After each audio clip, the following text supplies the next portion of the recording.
the toxic geopolitical historical facts go down, and it's not going to go down nicely. The latest stuff about Benghazi, unfortunately, I call the party the Republic crap, because you're going to get crap, and the Democrat, either way, you're going to get crap. There's a number of disparate and disenchanted Democrats at least have the pains of conscience and common sense to overtake them, but for some reason or other, the majority of the mainline Republican Party are not doing their job, which is they want to attack Hillary Clinton for the same facts that they won't call Obama on the mat to disclose the fact that he's a criminal. And what he's done is actually so dangerous to the geopolitical future of Israel, but also of America, and a almost certainty it's going to engender and cause a terrorist activity that will dwarf 9/11. So Harley, let's get into this.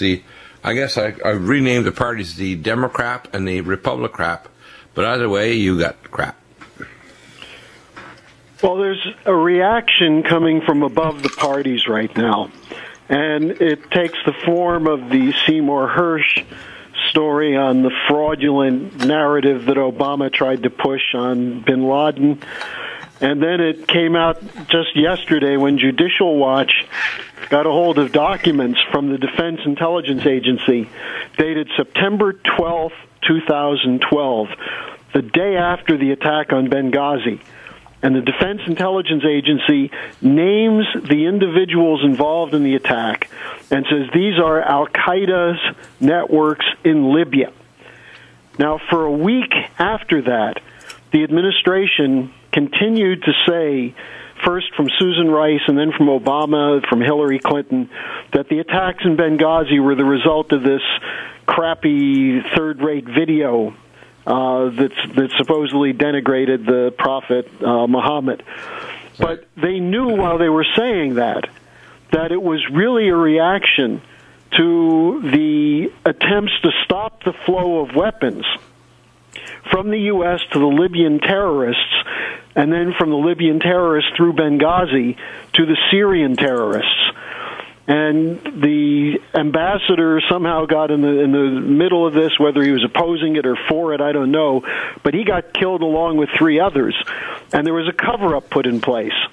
And many of us, including you and me, have been talking about this as a cover-up for a long time. There's a select committee in the House of Representatives that's been sitting on this for a year. Right. Now, the reality is that the cover-up was maintained in order in 2012 to get Obama reelected. Right. But from November 2012 to the present, with all the supposed opposition of the Republicans to Obama, why has this not been used to impeach the guy? And now you have this new material, which makes very, very clear that Obama lied, he knew he was lying, and yet there's still no action on this. Now, Trey Gowdy subpoenaed Sidney Blumenthal, and this is interesting because Blumenthal was a top supporter of Hillary, and Obama said Blumenthal is not allowed to be in the State Department. So Hillary continued to work with him outside of the State Department channels, and now they're subpoenaing him because he has information on the cover-up at Benghazi. Now, the point is, look, Hillary's not going to be president. Why are the Republicans so focused on Hillary? She's going to go down as collateral damage. The person who has to go down is Obama, because he otherwise is going to be in office until January 2017. And he's going to push through the Trans-Pacific Partnership. He's going to ram through more $1 trillion in upgrading our tactical nuclear forces in Eastern Europe, which is going to put us on a hair trigger for war with Russia. He's continuing to support jihadist terrorists in Yemen, the Al-Qaeda in the Arab Peninsula, to ally with Saudi Arabia, which is funding the terrorists, to defend Israel, which is working with Saudi Arabia to destroy sovereign governments in the region. So this new revelation of the documents from the Defense Intelligence Agency, and by the way, copies of these documents were sent to the State Department, the NSA, and the Department of Defense. So no one can claim that it wasn't seen and wasn't known. So why doesn't Trey Gowdy call a hearing tomorrow and say, we want to know why you lied when you had these documents which confirmed conclusively by name the people who were involved in the September 11th, 2012 murder of Americans at our consulate in Benghazi. Why did you lie? Forget about whether there was enough protection and whether there was a counter-response. We destroyed a government, put terrorists in power, we armed them, we let them kill our officers, and then we lied about it. Right, That's and of the course, crime. now you know the reason why they let them kill the officers. They wanted to have no one left standing that could speak about the fact that Stevens was an arms dealer with the State Department. And when he started requesting back the man pads, which we'd given over 73 to the Libyan terrorist rebels, they went crazy over the fact that we tried to get the man pads back, and that's when they attacked. And they made a decision in the State Department to let Stevens and his compatriots, which are not with the State Department, they're just private contractors there, from Southern California, let them be with killed. them in a to be killed. And they could have called in help from Italy, which would have been there in hours because it was a double-time attack. The first attack was a warning. The second attack killed them. But I think what we have to do is stick with now what we have as incontrovertible evidence that Obama knew what happened, he lied, and why did he lie? Because he was running for re-election. Right. And not only that, they didn't want us to make it obvious that we're not only arming the rebels there, they're transshipping illegal weapons to extreme elements of Islam that were trying to do regime change, and they tried to control al-Nusra, al-Qaeda, and these groups couldn't be controlled. So when they took over the weapon systems, they're still dropping inside territory controlled by ISIS, and of course they let this recent city in northern Syria, all the people, the civilians, die when the Iraqi military force, which is outnumbered al-Qaeda and ISIS, ran for cover. And we didn't call in Delta Force, which we had 150 requests to call them in. They finally went in one time at the peak of the disaster where they're slaughtering these Christians and Muslims, by the way, in this town in the territory of Syria, because Obama at all costs wants to change the regime. And he doesn't care if he has to arm or drop weapon systems to ISIS or al-Qaeda. The fact is, he doesn't care if the fact they're out of control. He's letting Quds Force Iran and Iraqi Shiite militia calling B-2P bomber runs over ISIS at the same time we're dropping weapon systems, satellite phones, and supplies.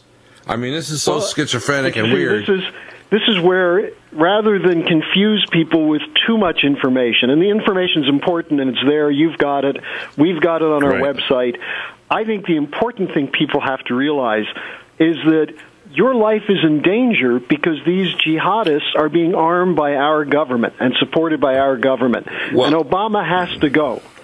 Right, and they've already made public statements, by the way, that they're going to hit a major city like Chicago, O'Hare Airport, or somewhere else.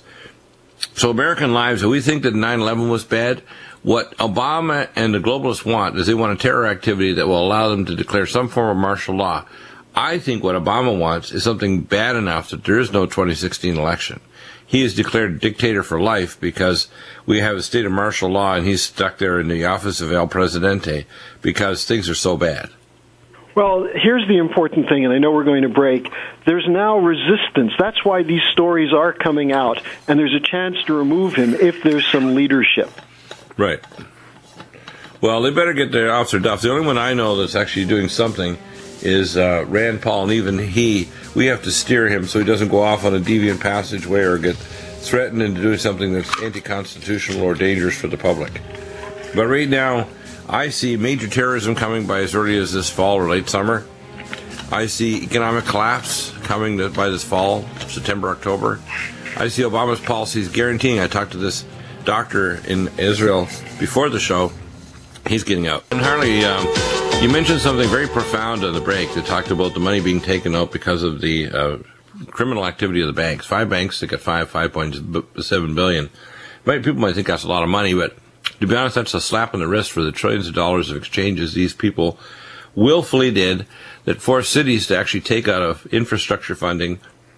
So we have to connect this to this teeny fine overall for these 5 giant banks, with the crash of the Amtrak train because of lack of infrastructure, number of bridges being shut down, number of roadways. If the concrete rebar is cracking, it needs to be healed, and there's no money to fix it. So the infrastructure in America is falling apart, including railway beds and everything, and they're putting trains that are faster and carrying more dangerous loads, like, for example, a lot of these hydrocarbons are used for hydrofracking are extremely explosive. And so when they had this Amtrak train, I connected directly to the banking disaster. I don't think there's a disconnection here. I think it's the fact that under Obama, there's no money. It's not like China, where they spend billions and billions on infrastructure, and they move into Africa and build hospitals, new railways from Tanzania. The same thing going on in Brazil. You mentioned they signed a giant contract with $57 billion to build new infrastructure in Brazil. We get the opposite from Obama and the criminals in even countries like Brazil that basically said, no, we got to cut infrastructure. Well, that's because the bankers have taken all the damn money out. It's crazy. Go to the key point, because I want for this program people to get the point that Obama could be removed, that there's a break of support against him in the Democratic Party that's over the Trans-Pacific Partnership. He may still ram that through, which I think he will, but there are a number of people who know that he lied, and he's in the Democratic Party. And the Republicans, the ones who support it, are traitors in any case, like Boehner and Mitch McConnell, but there are a lot of Republicans, including Tea Party members in the House, who know that what Obama is doing is destroying jobs and wrecking the economy. Now, the same thing's true of this banking policy. The four of the five banks that were cited in this latest case are J.P. Morgan, Barclays, Citigroup, and Royal Bank of Scotland. And the fifth is UBS, and they're charged with rigging interest rates. Now, the four banks were charged with rigging interest rates and manipulating the foreign exchange market. Now, what that really means is that when loans are taken out by cities in the form of bonds and also states, various kinds of bond offerings and so on, in order to guarantee a level of interest, they've been sold what are called interest rate swaps. And these were set up by the same banks that give them the money to buy the bonds. So they're borrowing money against future revenues, and in order to ensure that they can afford the interest rates, if there are changes, they buy these swaps, which are supposedly protection. But the same banks that sold the swaps and sold the bonds are manipulating the interest rates. So if the interest rates stay below a certain point, they have to pay out on the swaps. So this is what happened. It also affects individual investors, but it's happening to billions and billions of dollars that are being stolen essentially by these banks through their manipulation of markets, the foreign exchange market. The key is, are they going to stop this, though? And I want you to expand on this. Are they going to stop this after this fine? Answer probably is a big fat no. Well, there's no reason to, because they're paying out $5.7 billion to cover the costs. They pled guilty, but there's no consequences. They weren't shut down. Top officials were not arrested. A few of them are being fired, but they're firing middle-level people. Also, by the way, Bank of America, which is outside of this case, they were fined as well for foreign exchange rigging. Now, why is it that none of the CEOs of these corporations are being hauled into court? If a company knowingly carries out policies that are criminal, the executives of that company are liable under the law. Right. Now, our new Attorney General, who we said would do this because she's a Wall Street person, she signed on to this agreement, and she made a big thing about we're not going to allow this kind of activity to occur. In fact, she said that almost every day for 5 years, currency traders used a private electronic chat room to manipulate exchange rates. Why are those people not in prison? She then went on to say these actions harmed countless consumers, investors, and institutions around the world. Why are they not in prison? Because the Obama policy is to protect these criminals. So just as he protects Nazis in Ukraine, arms jihadists in the Middle East who are trying to kill Americans, he also protects the bankers who committed these frauds. Now, all of this is now out in the open. And we have to have, from your listeners, from people all over this country, an outpouring of anger that forces the Congress to do the only thing that makes sense, which is to bring a bill of impeachment against this guy. He's not the author of these policies. He's just the flunky who's doing it as president on behalf of these international banks. Right. Isn't that quite remarkable, though, that it's that overt, and yet both Republicans who should be doing something and some Democrats are going along with, a lot of them are breaking rank now, especially because they know that the final thing that's going to drive the silver spikes with the heart of the middle class and their so-called base is this Trans-Pacific and Transatlantic Partnership treaties that'll make government, like Congress and the Senate, completely vestigial. They'll have no basis in reality of control of anything.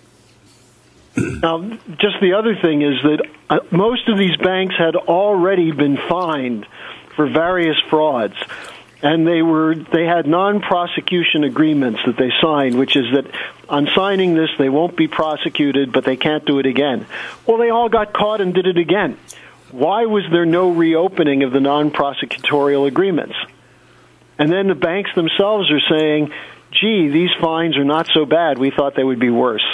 Right, and here's the thing. If they get fined again, it's like a kid that's been told, if you don't do this way, you're going to go to bed without food and you're not going to go with your friends to the movie. And then when it comes time to go to the movie, oh, yeah, okay, you can still go to the movie with your friends. Here's $20. That's the kind of behavior. It just encourages these corporations to act in manners that are destroying the infrastructure of the country. This Amtrak train crash, the falling down of bridges and so on, is all a direct result of stupid policies Obama's put in that directly protects the banks from predatory control of the marketplace for money. Yeah. No, that's what we're doing. That's what we see, and that's what's been tolerated and supported and accepted, and encouraged. Yeah. And if you want to grow a crop of new, infrastructure destroying banks, well, let's put it this way. Let's say if Obama was a destroyer of America, he'd get 5 stars. Yeah. Yep. It's like, hey, Obama, you get all 5 stars, man. You're doing good. Pretty soon, America will be completely destroyed. There'll be no remnant of the colonial empire of America. That's, I think, his perspective. Yeah.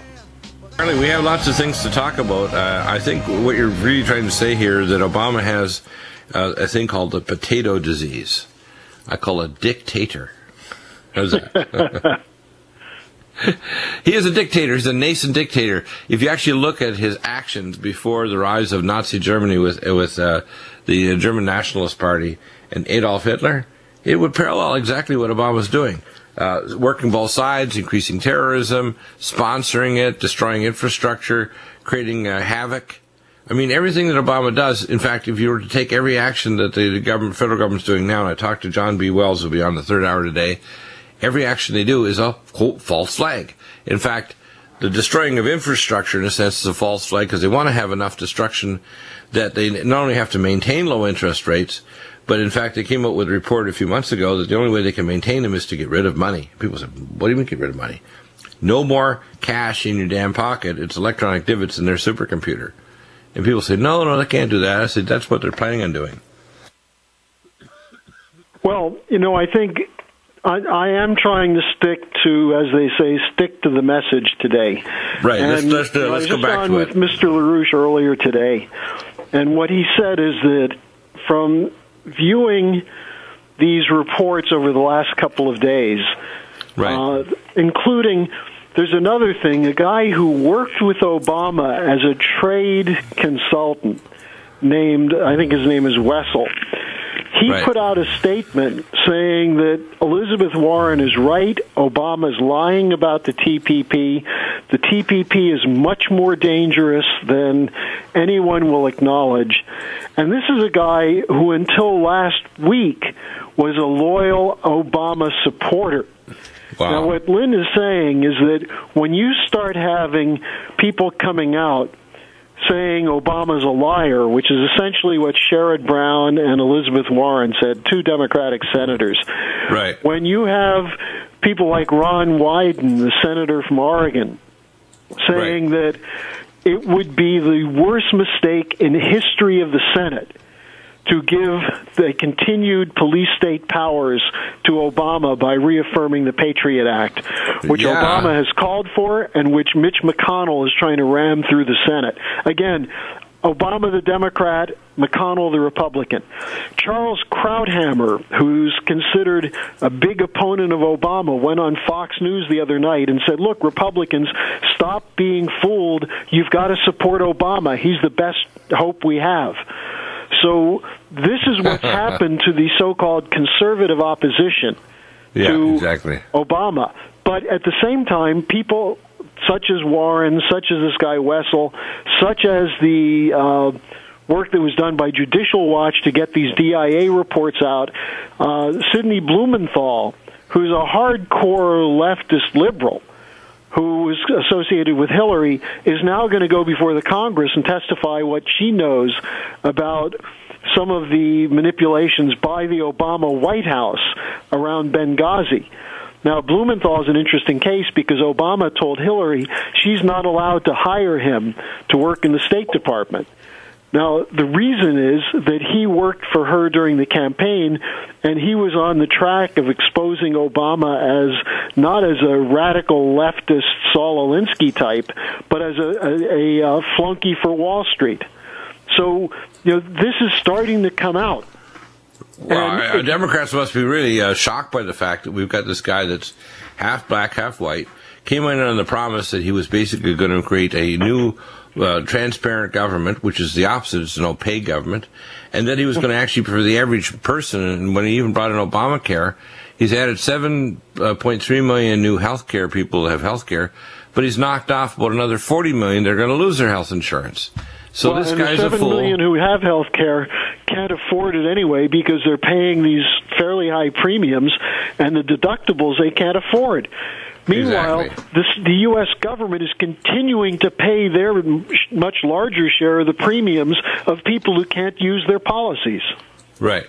So to me, it's insanity. In fact, it's the death knell of healthcare. But literally, Obama is like, remember the Midas touch? I call it the anti-Midas touch. Everything he touches turns to human fecal matter. Everything. Foreign policy, financial policy, everything. Everything he touches. It's amazing. Yeah. And it's by intent. Maybe not Obama's intent. He, who knows how much he knows what he's doing. But the people who control him are out to reduce the population of this country, reduce the population of the world. They are satanic. And you can't impeach a president for being controlled by Satanists, but you can impeach a president for violating the Constitution repeatedly. Well, I don't think he's necessarily a super genius, but I think he's smarter than people realize. But the man is inherently evil. In other words, he's a collaborative minion. And I do believe he fully understands how he's destroying America, because the report came out that he believes some of the thesis of his so-called biological father, Frank Marshall Davis, which is, we want to make America a post-colonial nation. And I think that he's trying to destroy it. I mean, if you look at his policy, this guy gets 5 to 7 stars for destroying America. Everything he's doing is making it a second-class country, which is why China's pulled ahead in production. Why didn't we have tariffs on the country to maintain proper occupational standards in the country with nice people in China that want to have a more advanced country, but you sure as heck they don't want to have 600 people permanently injured or dead every day in China because of bad working conditions. People don't realize. The point, what Mr. LaRouche said in the discussion earlier today, is that we will coordinate this surge of anti-Obama sentiment and turn it into a sledgehammer to finish him off. And to do that, we're going to need to have people all over the country working with us to put pressure on their congressmen, not to get sidetracked into Hillary Clinton's this, Hillary Clinton's that, Obama, is he a Muslim, is he a homosexual? Oh, it's nonsense. Let's stick with the Constitution and use it to get them out. And if people want to be part of this surge for impeachment, You can give me a call at 800-922-2907. Now, after you and I got under the skin of some of your listeners last week, we did get some calls, and people who do want to take action, and that's really important. So 800-922-2907. Get in touch with us, and we'll put you in touch with people in your areas so that we can have a force that's organizing for the impeachment of Barack Obama before he can finish off our country. Right, and the thing is, I think that the solutions are pretty simple. Just look at the model that China did. China basically said, certain things we like about America, we're going to take them out, whether it's technology or even some of the principles of the Constitution where, hey, they realized in early America that they needed to get away from Britain, which wouldn't even allow them to have certain equipment to build an infrastructure. Like, for example, they had to order buggy whips from Britain rather than making them here. Eventually, once they started getting technology here, they realized we need to build our own factories. And so the Chinese have invested during this time period since 2008 in $500 billion in infrastructure, while our government has done zip, which is ridiculous. It's like you want your corporation to expand, but you're not building new factories, new machines, or getting new warehouses. How do you expect it to expand? And no it's research, not possible. Because there's no research. Credit. Right. So how do you expect that? I mean, these solutions have been Lyndon LaRouche's proposals for years, and many people are familiar with them, but they say, oh, it'll never happen, or you can't do it, or they're too powerful. But these banks only survive because they control the White House and they control the Congress. Now, some people say, well, that's a lot of control. Of course it is. But ultimately, the American people could control the Congress. And if we did, and the Congress said that anyone who manipulates currency goes to jail, anyone who manipulates the LIBOR rate, anyone who sells fraudulent financial instruments, whether they're securitized mortgages, credit default swaps, anyone who does those things can go to jail. Now, I talked to Barney Frank the other day, and as you know, I'm no fan of his, and he was at the Democratic Convention in California, and he was going on and on about how great the Dodd-Frank bill is. And at one point, I just said, look, you did nothing but free up derivatives dealers. He said, that's not true. And I said, you let them write the bill. And he said, well, that wasn't my idea. So, Harley, that number, I want people to respond. I tell people, do not sit in the middle of the freeway. Do not stare at the Mack truck heading toward your head. Do not pretend you're a deer in the headlights. It's not a good thing to do it because you get one time to test it and it doesn't work. You can't jump out of the way of the truck because it moves faster than you can jump. And the problem is the public doesn't realize this is an end game. If Obama succeeds in getting Al-Qaeda to create a terror act in America, if he does succeed in having a major economic collapse, which is what they're engineering in Europe, etc., if he does succeed in destroying infrastructure, you'll have a police state here, and you probably won't even have 2016 elections. You'll have El Presidente literally ensconced for life, or as long as his carcass is alive, which may not be that long. He'll be like Nero while Washington, D.C. and the nations burn and the economy collapses. He'll be singing and naming his horse a senator in the Roman Senate, which is exactly what happened back with Nero. I see him as a modern Nero personality. I think Harley, your boss and leader, Lyndon LaRouche, has said this before, that we have a very dangerous narcissistic syndrome, which is exactly the kind of person you don't want as a leader of your nation. Now, he identified him in a very compelling webcast on, when was it? It was in April 2009. Identified him as a pathological narcissist. Right, and those are the kind of people that basically will bring a nation down to its knees to prove that they really are in power, and they will literally have a fit until everything in their city, like in ancient Rome, burned on purpose because he lit it on fire with his functionaries. And that's what Obama's like. He doesn't care if it kills all the Christians in northern Syria. He even authorized was blocking for a long time operation of Delta Force to go in and clear up al-Nusra, Al-Qaeda. And we're still dropping equipment and supplies to these characters. But the Delta Force finally went in after 150 requests and went and grabbed not only a senior leader of these terrorist organizations that we supported, but also his wife. They captured her alive and got a bunch of cell phones, 2 computers, etc. if the truth comes out on this, it's going to say, hey, these people are not only funded by King Salman, who's actually funding his own personal bank accounts in Saudi Arabia, but by us and by elements within Israel. I call it's a real hell, as well as the Turks. The Turks are completely complicit with this, and they're putting not only the state of Israel in danger. And I spoke to a physician actually in Israel that told me some of the horrifying facts about how dangerous it is there now because of the policies of not only Obama, but the current leader we call Netanyahu, I call him, and Lieberman, both of them crazy as hell. This is all suicidal policies, and Obama needs to be not only impeached, he needs a long time without day passes in the psychiatric unit. He is crazy. Well, and just to review what we've covered so people have a sense of this, there is material coming out on Benghazi, for example, on the so-called brave, courageous Navy SEALs killing of Osama bin Laden, on Obama's protection of the banks. There's material coming out that's available on the Internet. It's available to anybody. And you can take a look at this. If you want to see it in one place, go to our website, LaRouchePAC.com. But it's coming out. Why? Because people want it to come out. People on the inside who are too afraid to bring it out on their own are bringing it out now, are letting it come out. I heard about an upcoming book that's going to come out on Amazon. This is a joke now, so it's not real. But and it's one of the former Delta SEALs, and actually they all died, supposedly, and they got eliminated them afterwards. But he wrote it actually from the grave. And the book is about killing Osama, How to Kill a Ghost is the subtitle. Because the man was dead for years before they supposedly killed him. And, of course, the Pakistani government knew about this. He was half a mile from a major Pakistani military base. It's like these guys could have literally walked out without breaking their wind from the military base and grabbed this character because they knew if he really was Osama, which he wasn't, because, by the way, he had no dialysis machine in his building. They get there, it's like, no dialysis machine. This sucker is not the right height, the not right color of beard, no gray guns, hair. no computers, no security force, and so on. Hey, but here's where the hell's point. the dialysis? Here's the point. Yeah. It's coming out now. And the administration can deny it all they want. It's coming out.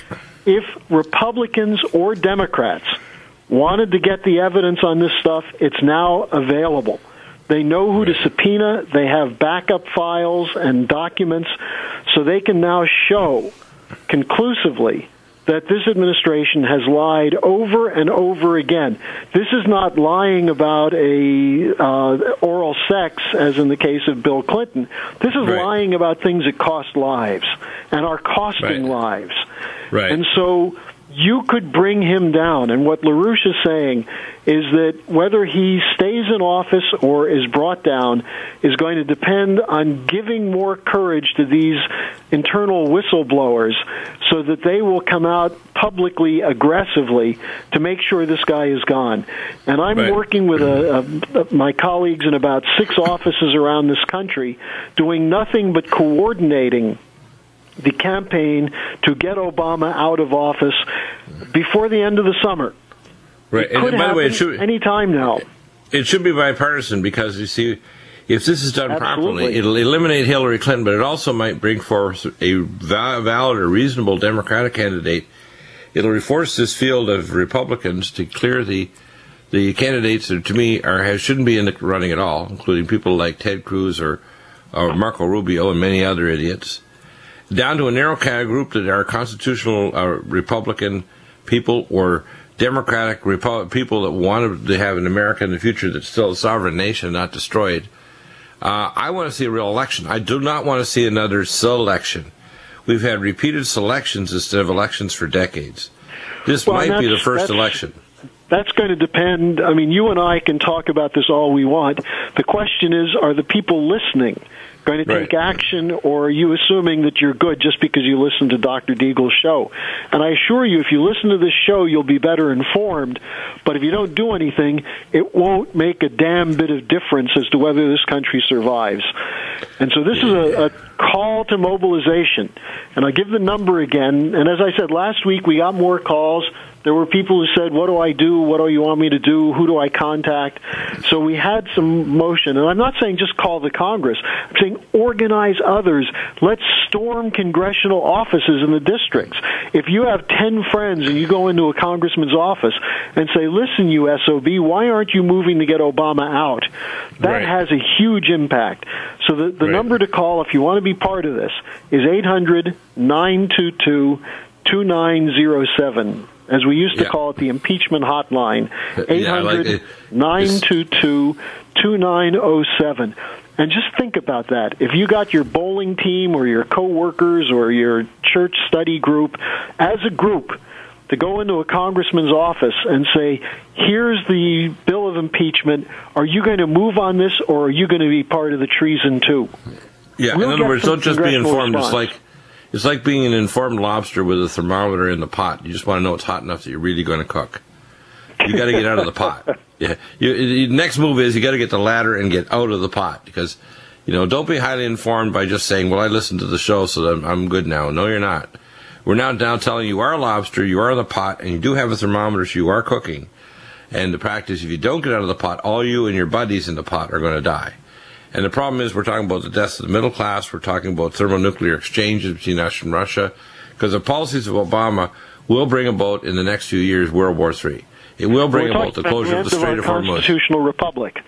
Right. It'll bring an end to basically civil society around the whole world, because as America goes, the whole world goes. That's the facts.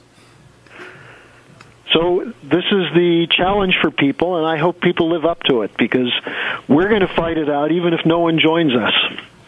Hey, well, as I say, it only takes a minority. The old saying that Hillary Clinton had, was it takes a village.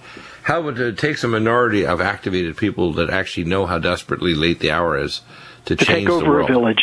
It only takes a minority to take over that village that's confused. Yep. Yep. So now's the time. Don't wait. It's never too late to do something that's right.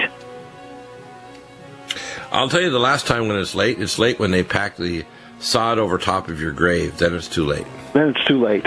We're not there yet. All right, I'll leave you on that note, Bill. See you next week. 800-922-2907, Impeachment Central. Impeach today or burn tomorrow. How's that? That's good. That's your tagline.